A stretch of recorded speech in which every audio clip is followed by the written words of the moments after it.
Здравейте, хора! Сега съм пред една голяма сергия. Тук продават... Здравейте, хора! Днес сме пред една голяма сергия. Тук продават гривнички на малки напитки. И сега ще си говорим с собственика. Какво ви направи да правите тази сергия? Да изкарваме пари. Добре. Колко струва тази напитчица? 50 стотинки. Добре, една секунда. Здравейте, хора! Днес ще правим интервю на една нова сергия в ЖК Люлин 5.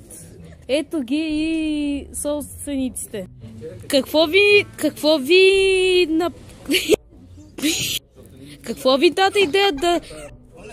даде идея да направите тази сергия? Да изкарваме пари. Също така имаме и стикери. Браво! Току-що почнаха. Тихо, бе! Здравейте, хора! Сега сме при нова сергия. Здравейте, хора! Сега сме при нова сергия в Люлин 5 пред един блок. И ето къде са собственици. Какво ви даде идея да направите тази сергия? Здравейте, хора! Сега сме пред една нова сергия в Люлин.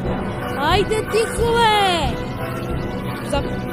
Здравейте, хора! Сега сме пред нова сергия в Люлин 5 и сега ще видим собственици.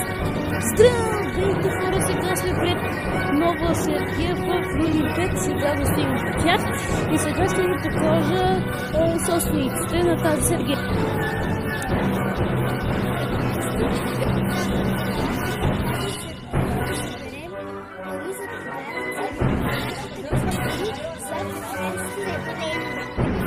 Какво бе?